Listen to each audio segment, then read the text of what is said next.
Welcome to another episode of Through the Web with me, your co-host Tawsif. And me, Dagogo. That was an interesting few first blooper minutes. We couldn't even start. We were laughing.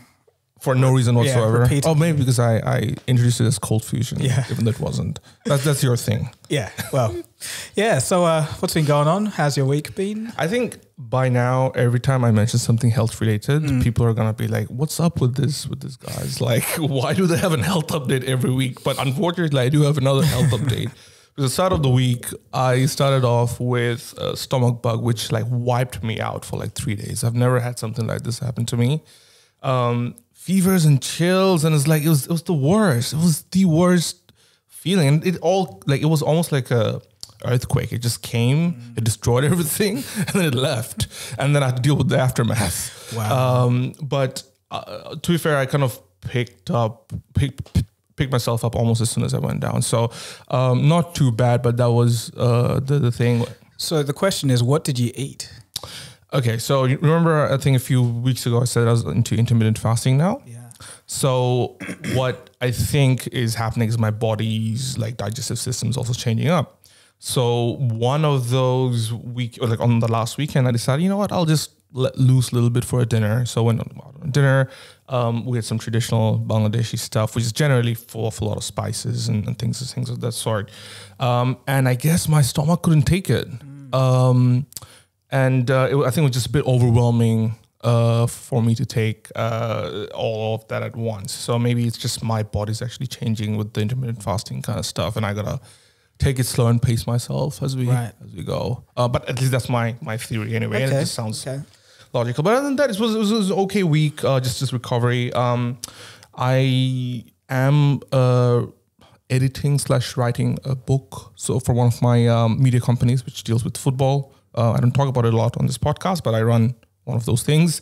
It's called Plantic, and essentially I've been, the World Cup's coming up, so we decided to do like a book. It's more of an anthology, so kind of anecdotal stories of different people around the world who are into that world of football, and it's been quite a lot of work. I think we underestimated how much work it goes into writing a book, as you would be able to, I guess, attest in a second. But you wrote your book as well, New Thinking. So anyone who hasn't gotten it, we'll leave it. Definitely check it out. I did write this book. It was a huge undertaking. 4 years ago now? Published in 2018. So 4 years now. But I stopped writing at the end of 2017. But essentially, it was like a very core essence, or it was the very core essence of the channel, like technology and how it's progressing, and history and how that factors into humanity, and talking about the stories of the people that invented things around us every day, and what stories drove them to do that, and what conditions they were under. And so it was from the 1700s to 2017. So it was it was a lot. That was a lot. I can imagine now, because at first we were like, 50 to 60 different stories. We have a big team, a group of editors. But even then, I guess we are kind of doing all this in 6 months, which I had 9.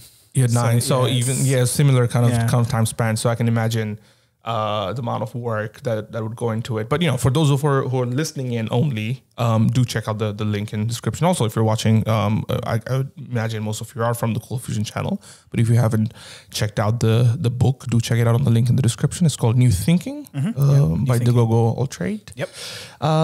But how's your week otherwise? Pretty good. Just been working on a few videos.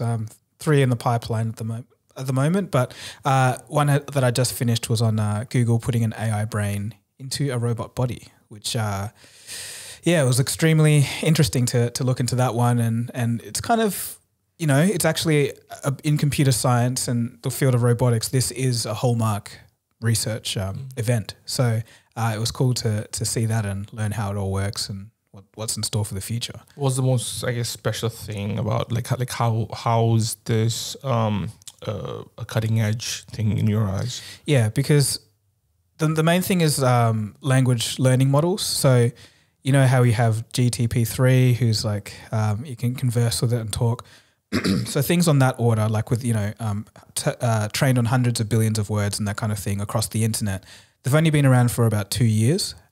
So they haven't really had a chance to see what they can do. So this is the first time we combined something like that with a robot. So actually putting a real mind into the robot body. And then it's able to actually understand tasks. You can say, I've spilt my drink. Can you get me a bottle of water? And then it has to know what a bottle of water is, where it could be, how to pick it up and bring it back to you, and what that all means in context. So the interesting thing is, so it can execute tasks 74% of the time. Or it picks the right task to do 84%, but can execute it 74% of the time. So it's actually, they were saying that's a 50% upgrade to anything else that's out there just by using this language model. And it's going to increasingly get better as the language model improves.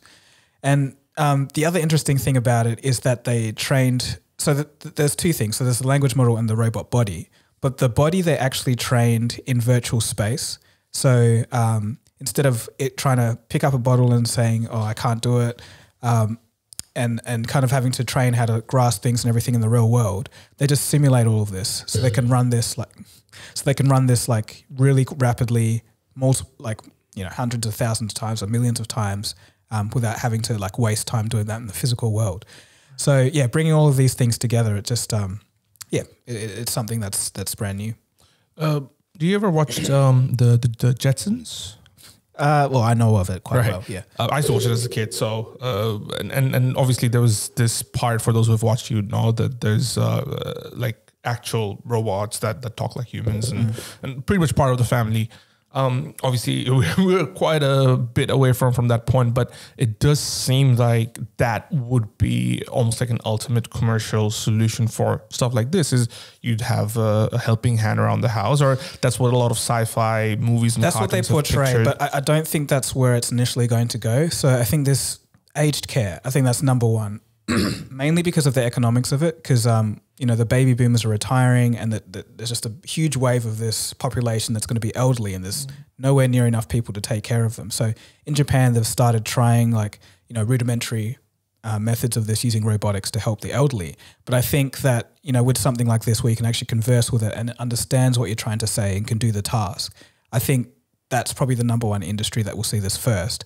And then you get people with disabilities, and then maybe even cleaning up rubbish, or cleaning up toxic waste or waste that's dangerous to humans and that kind of thing. I think we'll see that first before any home commercial usage. Yeah. That actually makes sense, because obviously that's where the need would be first on those industries, before I guess we could have one around the studio helping us and drinks and stuff. The interesting thing about the whole movement is also, I guess there will be a lot of skeptics with the whole iRobot feeling in the back of their head, oh, what if, is this the first step towards, actual physical robots being present, which can understand natural language, and obviously with AI and ML, things can potentially take interesting turns. Do you think, and I think there's, Elon Musk and Zuckerberg have always had debates about their point of views with this kind of stuff about AI taking over, especially with the physical being being introduced in our daily lives. What do you say to that? I think it is a matter of who is in control of these robots, because Boston Dynamics, for example, so their Spot Dog, that can go out and it can, now it's got radar and whatever. You can control this thing, and you can say, there's this radioactive waste, I want it cleaned up, etc., and you control it to do that. And it has things where it can balance and help you out in doing so. So that's a good use. But then I did see some images of a police department in Chicago or something that had bought some of these Boston Dynamics doors, and they could dogs, and they were kind of trying to see if they could use that in a police sense to get into a house or something like that. And I think that's a bad use case of it, but it can be good and bad. And I think it's just a matter of who's in charge that matters the most. If you're talking about AI just going rogue and killing everyone, I still don't see, it's an entertaining idea in terms of sci-fi, but in terms of it growing an intention to hurt humans, there's no evidence so far that shows me that that's a direction that it has to go. But just on an interesting point in terms of the language model. So, you know, in the video I use the term AI brain, and then people might be like, oh, what are you talking about? Why are you saying brain? It's obviously not. But there was a research paper, and I put this in the video, that came out a month ago, I think. And it actually showed that when you compare the patterns of measured brain activity from humans and the neural activations within neural networks, they actually map each other when it comes to recognizing words and the patterns in speech.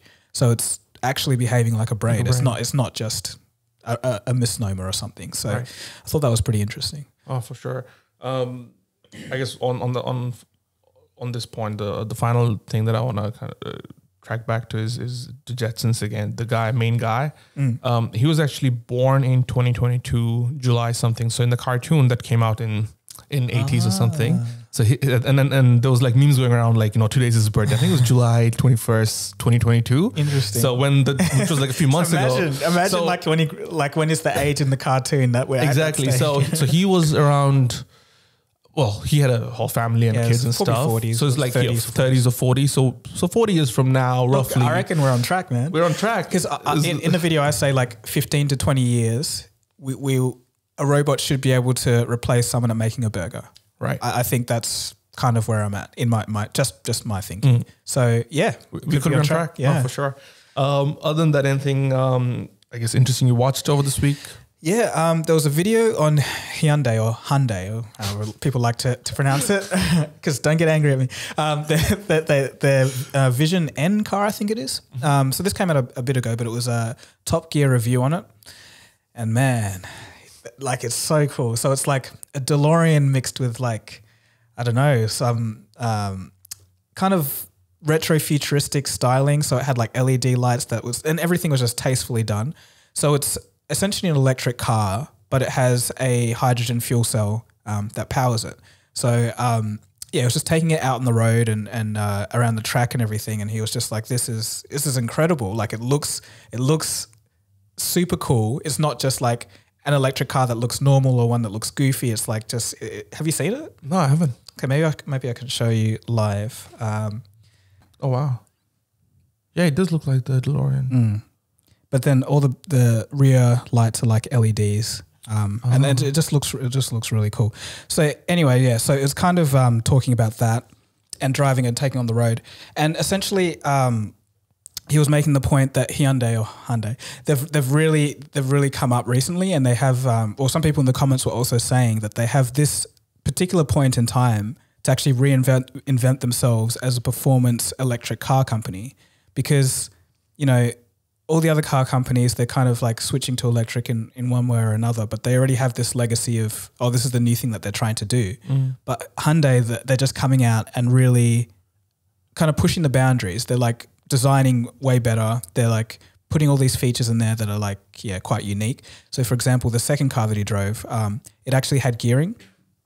So it had a paddle shift, but it used it in such a clever way. So it was like, you know, you can shift up the gears and down, but also if you downshift, it uses the regenerative braking as like engine braking. So he just said it felt like a very responsive manual car. So having that in an electric car I've never seen before, but it's like Hyundai doing this. It's like, yeah, very interesting.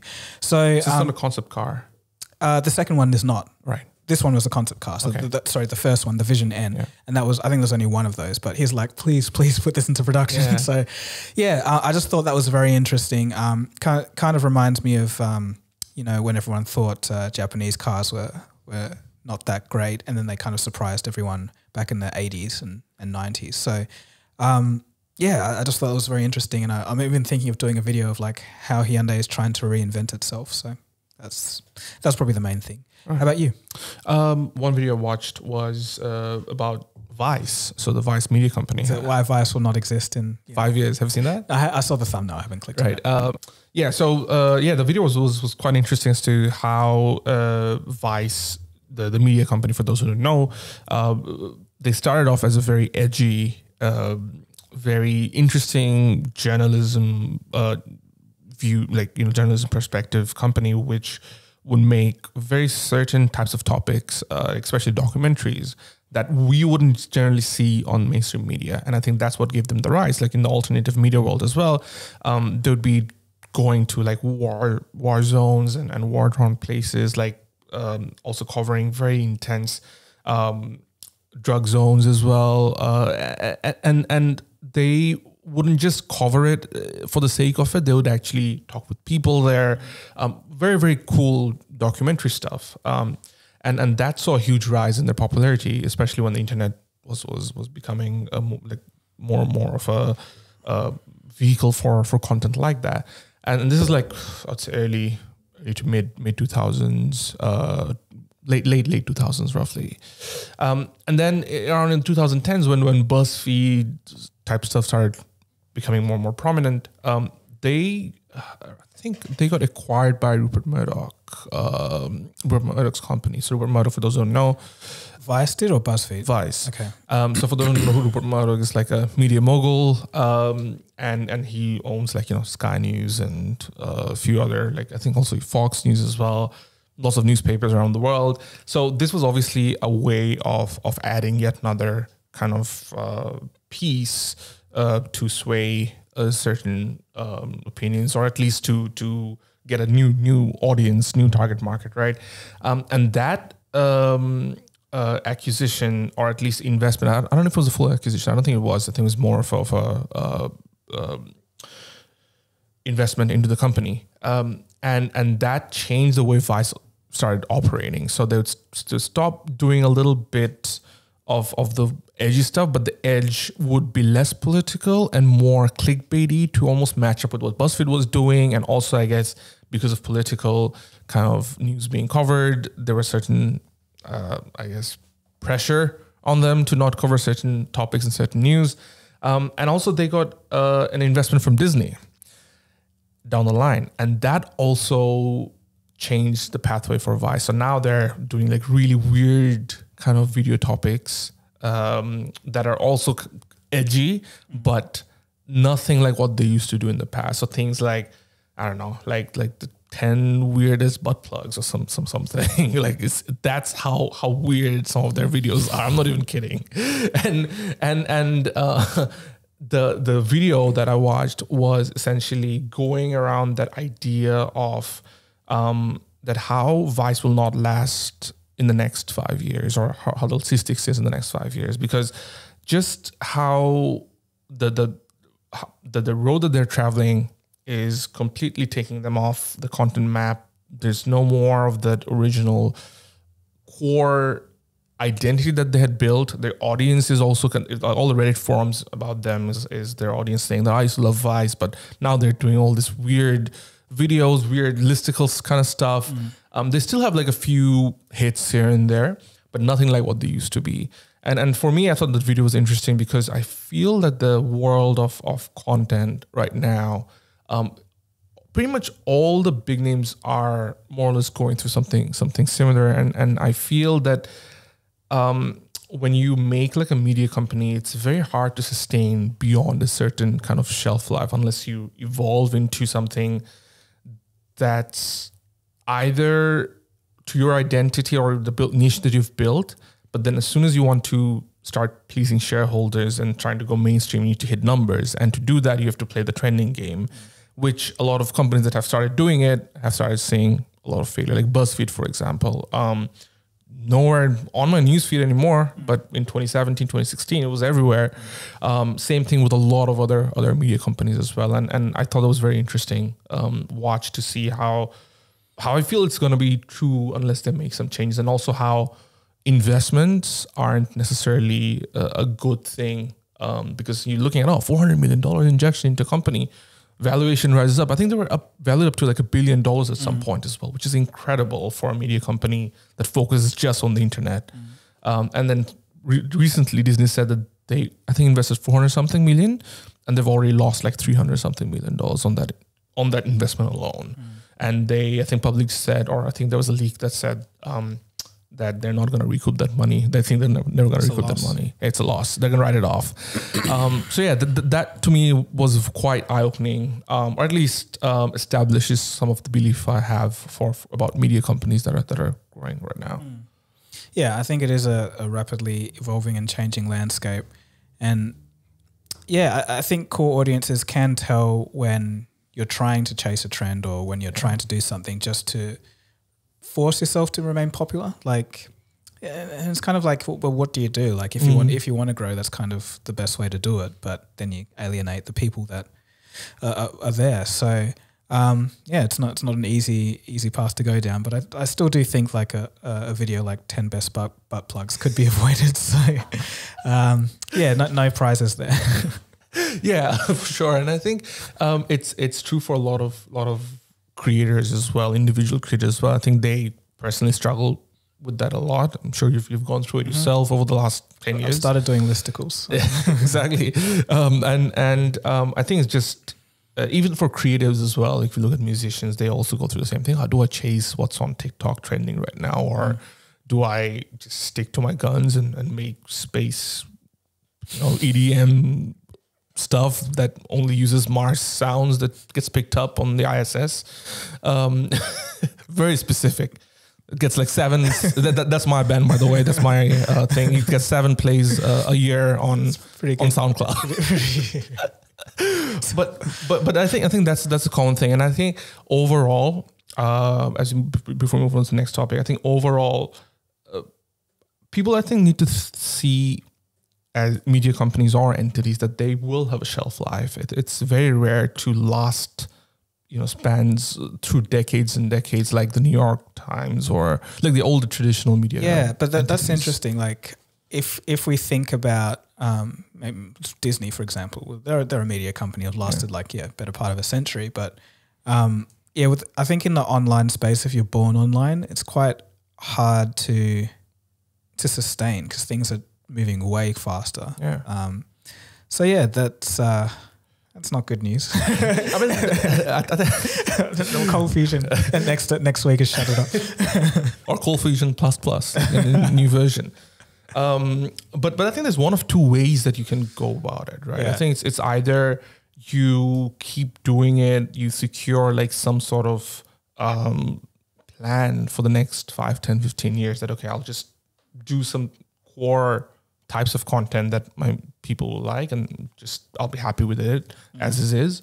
Or you think, how can I actually work like Disney, where you're acquiring companies left, right, and center and trying to grow and grow and grow and grow. And I think a lot of individual creator companies have tried that in the past. And then you've individual creators like PewDiePie. I think he just literally posted a video last week saying why I didn't quit. Yeah. And it's a long video. It was a personal journey and stuff like that. And he's still making videos, but he's not the same PewDiePie he was. He said, he's basically retired. Semi-retired, and he's just doing it for fun. That's what kind of where you want to be. Like you don't. Yeah, exactly. To the point where you're just you've got a secure future. You've got enough money in the bank for taking care of your quote unquote retirement, and you're just doing stuff for fun. I think that would be an ideal goal for a lot of people.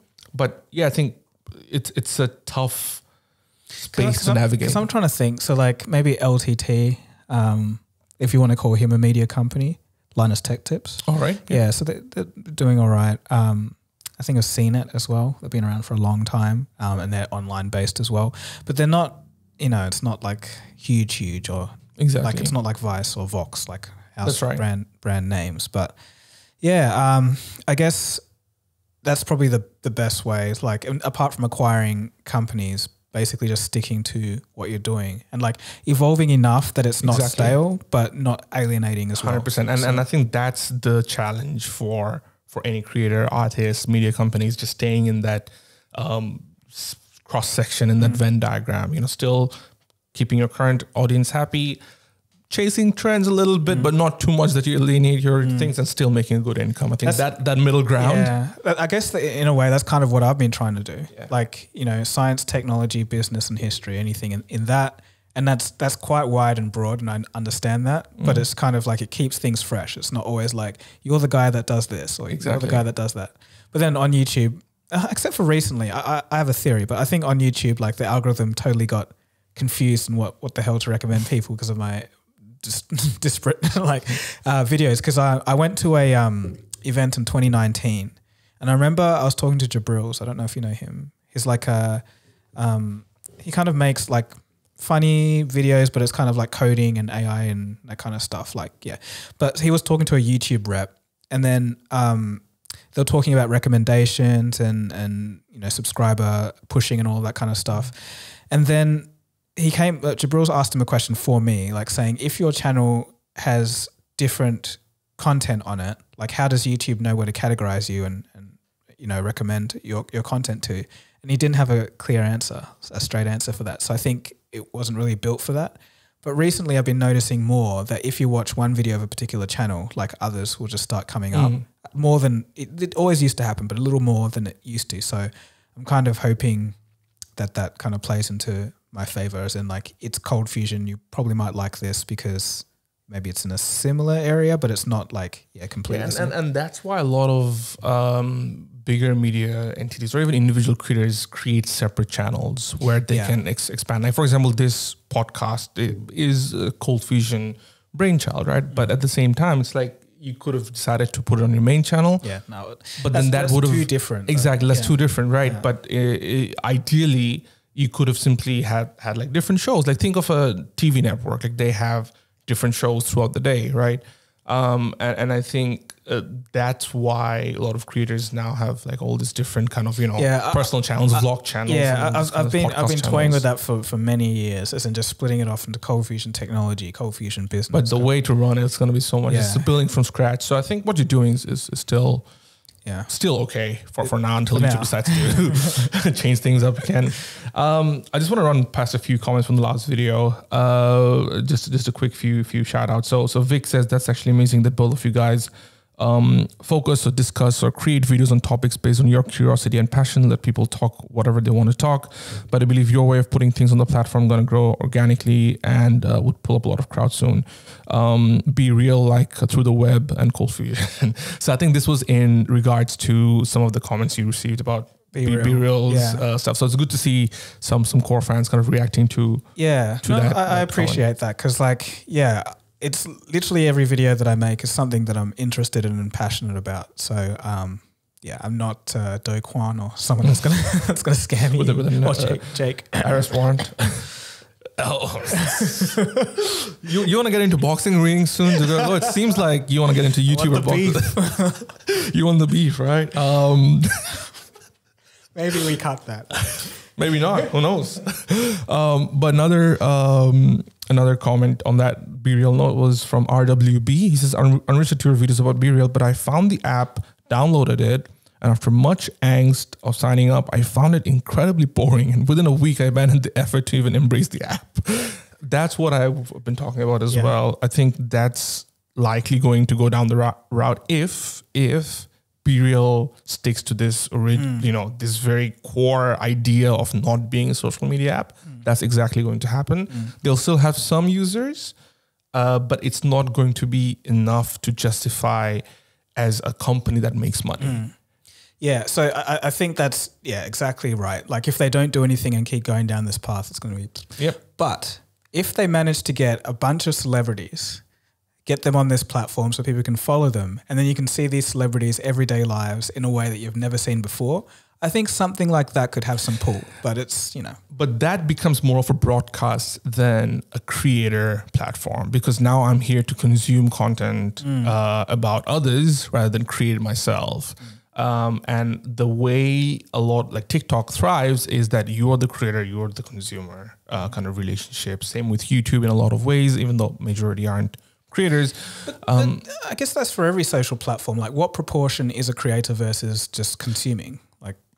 Like say other ones you can still engage with the content. On Be Real, it just feels type messages. I understand what you're the saying. Community aspect. It's essentially flicking through a channel again, like TikTok, where you can't even communicate or engage or anything like that. So, but that is a novel idea, and I think we talked about that last time around as well. Like that's probably the only way Be Real could potentially make it more interesting, because that's something you don't get access to, right? Like, okay, what's what's the life of XYZ like? If you're, for example, I'm bringing football examples here, but if you're a young 14, 15-year-old dude who wants to make it to the professional world, you'd love to see, what your superstar heroes are doing in their daily lives, So, I agree that's probably a way, but it's very slim chance of success. Comment from RWB really made. He also made another comment about that he started watching a series called 1996. An original 1996 television series called Dark Skies. I don't know. I've heard about that one. Oh wait, say that again. So he started watching was the original 1996 television series titled Dark Skies. I haven't heard that one either, but someone else also made a comment about the Lord of the Rings TV show. So David, I think this is what you guys think of Amazon's Lord of the Rings TV show. If you've watched it. I haven't watched it either, but it's good to see people are interested in what we watch and recommending stuff to us. But if any of you are looking to watch stuff, I would still go back to saying Succession is the show to watch. They won the best drama at the Emmys as well. Okay. But the actor from Squid Game won the best actor, which was just like, wow. He's a good actor, don't get me wrong. He's very good, but the people who he was up against just didn't make sense. So very good actor though. He's done some really good stuff elsewhere. Going across to probably the biggest story of this week is the Ethereum Merge. And we've been getting requests to talk about this for a while now, especially I think from someone called Sunith Kumar. He commented on the last video to talk about this thing. So Ethereum's biggest ever upgrade just happened this week in what the industry experts are calling a game changer for the entire crypto sector. So all the signs so far with the merge has been a success. So for those who don't know what the merge is all about, essentially it is designed to cut the cryptocurrency's energy consumption by more than 99%. So the network previously was using about 23 million megawatt hours per year. Sorry, can I just add a little fact in? Yeah. Vitalik said that this merge will cut worldwide energy consumption by 0.2%. That is incredible. Yeah. I had no idea it was that big, but 0.2%. Yeah. And just to reiterate, so previously they were using about 23 million megawatt hours per year. After the merge, it's expected to use 2,600 megawatt hours per year. So from 23 million to 2,600. That is incredible. Yeah. So that I think that holds up to what Vitalik is saying. And overall as well, so for those who know what this will actually do, so the merge, with the merge, the Ethereum is getting rid of a mechanism called proof of work that uses the amounts of computing power to validate blocks of new transactions. So proof of work required crypto miners to solve, technical puzzles that are in computational puzzles with a very energy intensive process in order to validate new blocks on the chain and earn new tokens in return. So now the Ethereum uses a new mechanism called proof of stake that gets rid of the puzzles and mining. Instead, the validators need to stake some of their tokens for a chance to validate new blocks and will be rewarded with the tokens. So essentially, it'll still, you still need computers to store data and verify transactions. It's just the amount of energy used to do that has drastically changed. And obviously the market's been responding positively to it because so far it has been a success, but the next few days and weeks will be more crucial as, to see if it actually works in a longer term kind of thing. And while Bitcoin's still going down, Ethereum just gone up a little bit, I think 3.6% since we last spoke, slowing a little bit of signs since the I guess, crypto showdown that destroyed crypto stuff to red everywhere. I don't know how to phrase it. What a sentence, exactly. I'm just, using words. Okay, that's good. So the Ethereum, so I haven't looked deeply into this at all. So is there a fork of any kind? Is there two chains now? Ethereum Classic?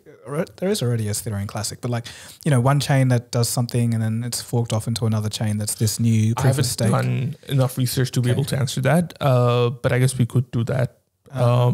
Maybe make a video out of it. Who knows? A crypto video? I don't know. I don't know. That's a slippery slope. Yeah. I've done my crypto explaining days, I think. But yeah, I think that's a huge thing. I think what will be interesting to see is how the wider market responds to it, because one of the biggest things that crypto critics have been always vocal about is the use of energy and resources and how much it actually impacts climate change in general. So, or could potentially impact climate change in general. So yeah, I think that's a huge story of the week. Do you have anything else to add to that? Not really. Like, I think, well, yeah, if it works, I think it will definitely be a good thing for crypto as a whole, because Ethereum obviously is the second largest cryptocurrency. But yeah, the time that it's coming in this time of complete pessimism, and you know, it's a bear market, and no one wants to really touch crypto at this point. But I think it's good. Like, it's good for the future, and yeah, we'll just have to see how it goes. Yeah, and I think it's good in the sense that it's happening at this time, because it also shows intent from some of these believers that they don't really care about the market. They're in it for the belief, the vision that they've had, right? And I think that's what you want with people who want to be driven in this space. So I think it's good that they're still kind of going ahead with their own plans, regardless of what's happening in the market. I guess like this shows it's not just like for some marketing hype or something, like to push it up even more. But yeah, I think it'll be interesting. I hope, wish the project all the best, and yeah, maybe we'll touch base in a few weeks to see how it's going. But on that note of climate change, do you know about Patagonia, the brand? So it's a clothing brand. The founder of Patagonia, Yvon Chouinard, I think that's how you pronounce his name. So he built or founded the company almost 50 years ago, and he's been a billionaire since. And he is giving over the company to help fight climate change. Essentially, he released a statement this week actually, with the title "Earth is now our only shareholder." Was his title. Very interesting, very marketing savvy angle. But the idea was that the label is going to go ahead to give away any sort of profit that the company has, all the way to fighting climate change. So I think it's going to go in two ways. One's going to go to a trust that does that, and one's going to go to a non-profit organization that does that. And he has completely and he has given up all his shares as well. So he wanted to literally just say, like, he's not a businessman. He's always said that. And even though he had like billions to his name, he's proving a point here, saying that I've never been in it for the money. It's always been a passion thing for me. So he's a craftsman, and so for those who don't know, Patagonia basically makes not high end, but essentially traveling gear for hiking, for doing like nature intensive treks and things of that sort. And essentially, it built up a cult following over the last few decades, especially for the sustainable approach to things. So he's always been a craftsman, and even in an interview, somebody said, he asked him a question that you've been doing this for so many years. There's part of you that is a businessman, right? It's like, no, I hate the business side of things. I'm a craftsman. I want to make things. I want to do nice things, and the business is a byproduct of that.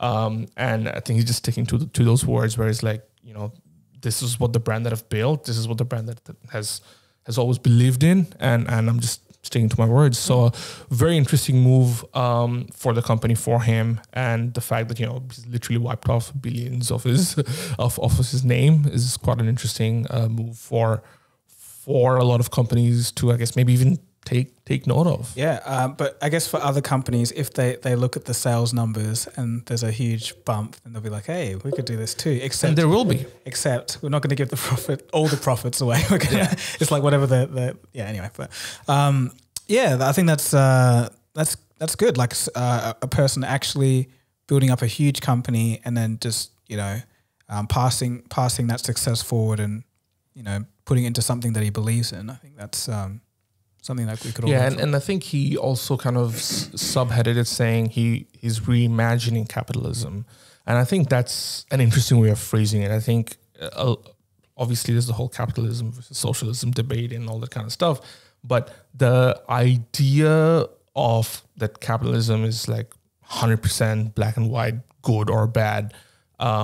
Obviously, I think you and I both think that there's everything, there's a gray area. And the fact that he's thinking it's reimagining it, but still sticking to some core foundational things. Because if he hadn't had this business, he probably wouldn't have been able to fight his idea of climate change, right? And he's being able to do that because I guess capitalism helped him get to that point, but not at the cost of what he believes in, right? Yeah. So in some ways, it's like, oh, now he's got enough ammunition to help solve things that he's initially built things on. So yeah, I thought it was an interesting take. I think there probably is already a lot, but like, yeah, there should be more of that. The people who have more than enough to live with for their family and their generations to come. Like, yeah, just giving a bit back is, very, very, I think it's a very good thing. Yeah. And I think the idea of also giving away this huge amounts of profits that he's made, I think it was £3 billion, if I'm not mistaken. Doesn't like, like I've never seen anything like this before. So it'll be interesting to see how this actually impacts the sales numbers. Well, then they were quite good with marketing as well. They had a campaign called "Don't Buy This Jacket." Like literally, they listed like this is how much it actually cost in terms of resources. If you actually buy this jacket for it to be shipped to you. And that was a whole marketing campaign. Obviously, people bought the jacket. But the idea was that don't buy this jacket. And it was a whole marketing campaign. It's very unique, the way they've operated all these years. So interesting. Yeah. But, sorry, this is not to relate it back to me, but in this last video that I did, instead of saying, if you like this video, please like and subscribe, I said, if you like this video, don't bother subscribing. I said, but instead, just go check out other videos on the channel, because like, I don't know, everyone does it, and it's like, I have enough subscribers, it's fine. Like, it's just and I think YouTube, and we're gonna go off a tangent again, but YouTube these days, I think somebody said that the subscribers don't matter, it's the views that matter. Yeah. I think subscribers give you credibility, it gives you a sense of community, and I think having big numbers also helps in a lot of ways. But for technical reasons, for entire technical purposes, views matter more than subscribers. Like, that's a better way to put it than saying subscribers don't matter. Yeah, because I guess what I was trying to do with that was also like to get them to watch other videos on the channel, because YouTube loves that. If you keep watching, that's what, But anyway, go on. Yeah, well, on that note, watch other videos of cold fusion through the web. Oh, yeah. For sure. Don't subscribe. No, please subscribe. No, do subscribe as well. We're not nearly enough many subscribers as we want for this podcast channel. Next one is about a Harvard-backed startup who built an EV battery, electric vehicle battery. So thanks to Aden Energy, it's a firm that's backed by Harvard University. They have created an electric vehicle battery that you can fully charge in just 3 minutes. And it has a 20-year lifespan. So in other words, it'll last more than twice as long as batteries made by well-known manufacturers. How did I not? This is a video I should have been doing. Dude, tell me about this. This is right down my alley. All right.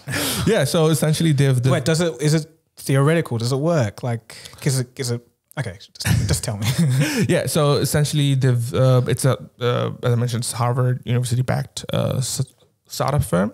I think it's a proof of concept they've done that works. So 3-minute full charge.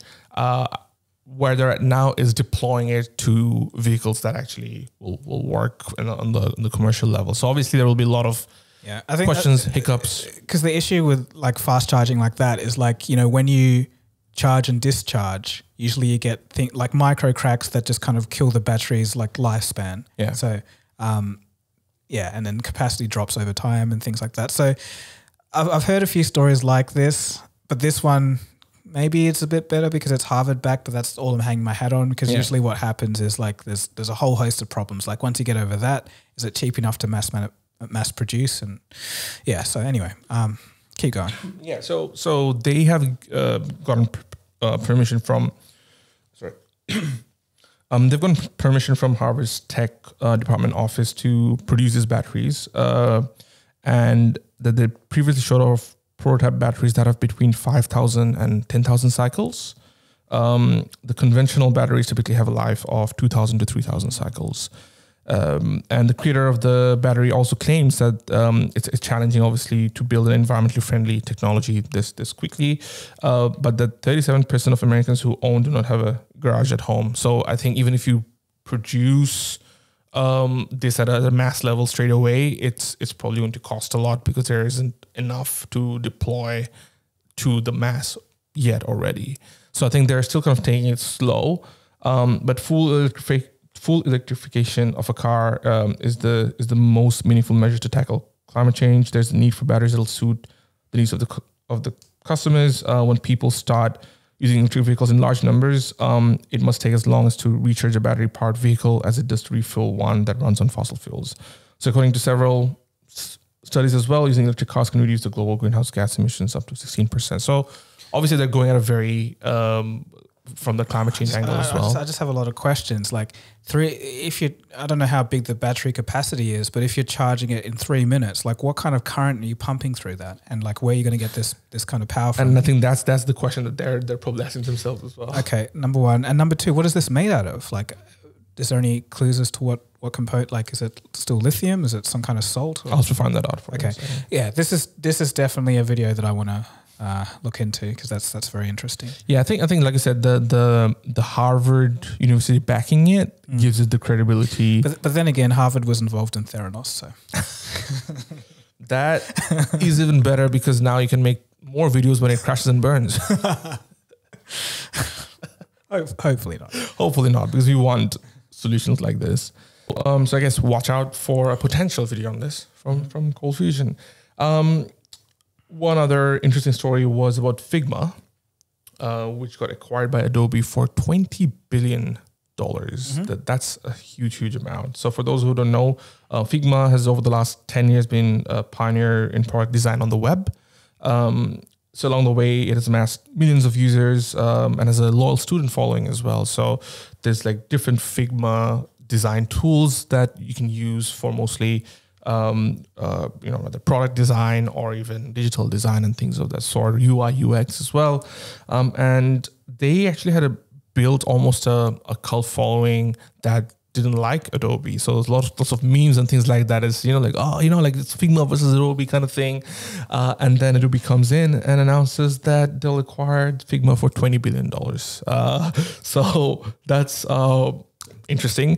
The more interesting part of it was when they announced it, they said that Adobe is deeply committed to keeping Figma operating autonomously. And you know how those sentences turn out. Facebook, we're going to keep Instagram independent. Yeah. As soon as I read that sentence, I was like, oh, that's such a typical, line from a corporate. Like takeovers. Like, we're going to leave it alone. The next minute, it's like pay subscription. And it's like crashing all the time.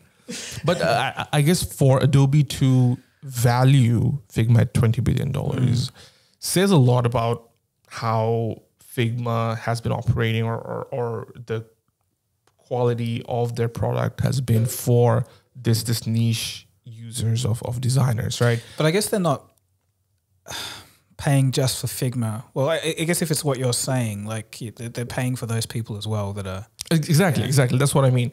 And essentially going forward, it'll be interesting to see how they use these tools to actually build even a wider kind of base of designers, because people probably, because Adobe's been getting a little bit of little bit, okay, a lot of flack, man, a lot of flack. Go on. I can't talk enough about their software. Why in different Adobe softwares are the shortcuts different? Like, it makes no sense. It's like Control-Shift-Z for one and then just Control-Z for the other. And it's just like, things are so clunky and stupidly slow for no reason. Like you're scrolling across a timeline. I have this thing where like every time I trim something or increase a a value point of like audio or something, it cuts, like it just like does these little stutters, and like it's just, you can't fix it. You just got to live with it. And then, you know, the complete, like I had a crashing of a video I was exporting for the latest video, the Google AI brain one. It had this error where it says like unknown, blah, blah, blah, all these jumbled numbers. And then it said at this time code. And then I was like, that could mean anything. So then I did it again and then it just works. And it's like these unforced errors that are unpredictable are the worst kind of headaches you can have in a software. And it's been going on for over a decade. Like everything you can imagine, there's like so many different forums saying like, why still hasn't this been fixed? It's been 5 years. Like, yeah, they just don't care anymore. So that's kind of the corporate image that I have of Adobe. So all the best to the Figma lovers out there. That was a good 30 second there where you just completely ruined the hopes of any Figma lover. Rather crying right now. Sorry, Figma users. Well, what can you do? 20 billion, money speaks. So this one's a bit different that I just wanted to have a discussion with you because you know you're a creator, you know a certain creator as well, who recently launched a brick and mortar store of his burger line. So Mr. Beast, Jimmy, so he came up with the Beast Burger, I think around the pandemic time, and it's a very interesting story where the Beast Burgers has pretty much is its own company, and it's been doing really successful run over the last couple of years, so much so that he's opened a brick and mortar store, and I think he broke the record for the most burgers sold in a day. He said that, yeah, which is pretty incredible. Again, to think that you know a YouTube creator's opened a brick and mortar store about burgers, and he's breaking records like that. The question though that I have for you is, do you think in the next 15, 20, 25 years, individual companies like this, which are creator driven or not, would actually be facing against big traditional companies like McDonald's? That is a good question, but I think it's so hard to tell because this is so new. What I would think is that it would have like a cult following. And then like say if it's 15 years from now, Jimmy's moved on, doesn't even own the thing anymore. He's doing whatever, maybe some, I don't know. He could do anything. I don't know. Still giving away money. Yeah, I don't know what he could be doing. But yeah, I'm sure that the brand will take on a life of its own. Even people that don't know Jimmy will just know, oh, this place has this kind of vibe and whatnot. So it would have something like that kind of effect. But to get on the scale of McDonald's, which is like in every country, you know, everyone, the Golden Arches is like probably the number 4 recognized image in the world. I think that's kind of a different league. So it could be like middle ground, like Chipotle, which we don't even have here in Australia, I'm pretty sure. But you hear about it, you kind of know. That's just a random guess. Anything could happen really, but I'm just thinking it might be a middle level. Yeah. I think the reason why I pose that question is because more and more of these brands that are led by big creators or individual people with lots of audiences seem to be doing really, really well. And they've built like businesses that, like you said, is almost independent from the creator. And they go on to take a life of its own, continue to do it. And then I think that's a better approach because, again, like you said, if the creator doesn't want to be involved in still making videos, that's still a business opportunity that keeps on running on its own. And I think someone made a video, or I think it was the Q&A type kind of thing where someone was asked this question, and they mentioned that they posed another question, is that what do you think is harder to do? Is it harder to make a good burger, or is it harder to amass a following of millions and millions of people? And generally, like if, say, Coca-Cola or McDonald's were to become a content production company, they won't succeed. You just know that they'll never succeed. But for some reason, the opposite, there is a lot of successful stories like this. And as you said, it's still early days. This is still new days. But in the next 4 or 5 years, if the e-commerce or the commerce line of things with creators is still growing and growing and growing, where the biggest creators actually go down this path, you could probably see like some threat. I think the thing is, they have something that these massive corporations could never have, and it's like an actual personality. These people who follow them and are buying these products, that they've seen this person grow on YouTube, they have this relationship, they tune into every video, and that's extremely powerful. Like, you know, you couldn't have Ronald McDonald run a YouTube channel and expect that to take off, because it's just like, we know he's the creation of a corporation. Like, these are genuine people that are doing what they love, and then they amass this following and happen to steer it in another direction. And I think that the power of that remains, like the full unleashed potential of that remains to be seen. So, and I guess for a lot of these other things, they also have to make sure that the products are good. Like, that's, you know, if the burgers tasted like dirt, then it's not going to last very long. So I think it's, two sides of the coin. And I think the counter to being able to develop, like, you know, full on personalities for these brands is how they have ambassadors or mascots or something. Mascots, or even like, you know, celebrities who vouch for them. Jared Fogle. Sorry. Was this? I said Subway Jared Fogle. Remember that guy with the glasses? He was fat and he ate the Subway and he became the ambassador for Subway. Do you remember? Rings a bell. Okay, anyway. But he's in jail at the moment. That's another story. But that doesn't sound like a very good sponsorship deal. I mean, did he go to jail for eating Subway? No, it was, how should I say, underage SA. Oh, God. Yeah. Well, yeah. Maybe let's not go down that path. But other stories, like, you know, the way that they would generally do is that, okay, say Mr. Beast is popular among certain demographic. Cadbury could come in and be like, okay, you know, let's have him as the face of our company, right? So that's how they have used traditional celebrities in the past.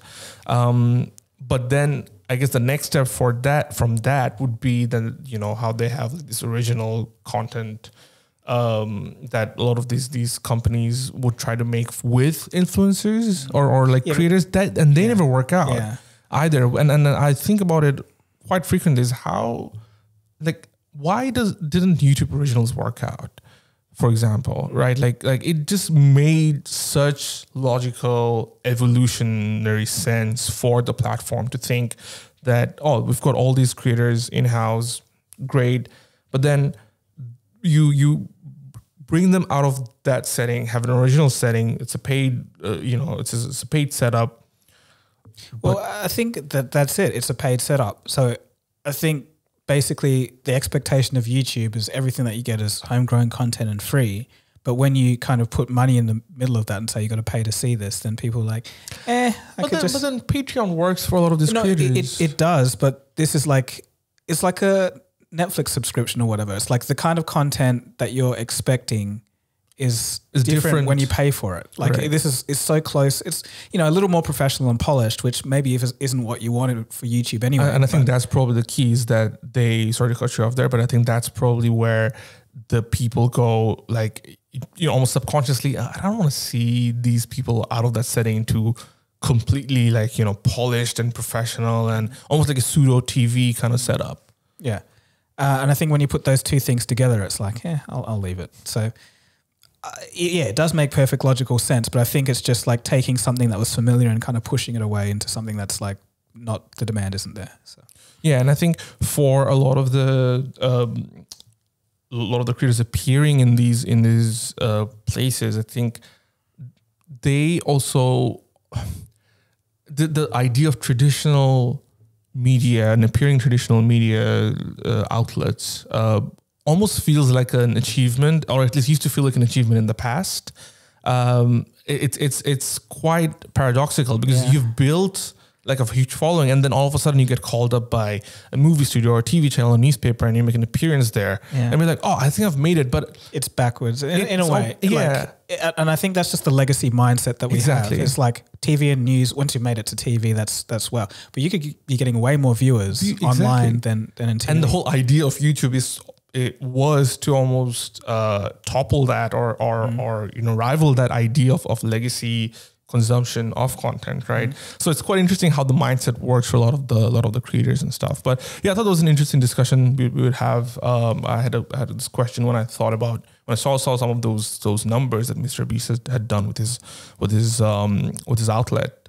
Just made me think like I think we are, at least even if he doesn't take over McDonald's for good, there will be some level of threat that it'll pose to some of these big traditional. Okay. Yeah, I mean, and like I said, I think it'll, because you're taking away people from some of those areas, right? And he also has Feastables, which does chocolate bars. So, and I think, like I said, like other creators have done this, like in the makeup world and in other areas as well. So I think there will be some level of threat to some traditional companies over the next 5-10 years. Some, but I guess maybe not enough to completely. Because like you got to think, non-English speaking countries and like whatever, like McDonald's, has a foothold there, but Mr. Beast is like, might be like, who's that? Yeah. So how many subscribers? Like close to 100 mil. Yeah. And then McDonald's, like everyone knows. Then that's like multiple billions of people. Yeah, and I think on one final point as well, the record that he broke of the most burgers being sold, you got to also take into account that how much of that is driven by the fact that he's still a super active Mr. Beast, one of the biggest creators on the platform. I think that's solely what it is. Exactly. Mainly. Mainly at least. And how would that look differently 10, 15 years from now, right? So I think that would be even though the brand's different to him in some ways, and it doesn't involve him in a lot of ways, it'll still a big driver right now. And unless, it'll create a product by itself, the next 10, 15 years is going to be the challenge. So I don't know. But one thing, if Jimmy ever watches this, is that when are you bringing it to Australia, man? Yeah, Jimmy. Maybe I'll send this little portion of the video to you. Jimmy, bring it to Australia. Beast Burgers, we need Beast Burgers in Perth. We're going to try it and we're going to do like a taste test review. That's it. I think that's the end of the show. All right. Well, thanks for watching. Thanks for listening. And until next time, have a good one.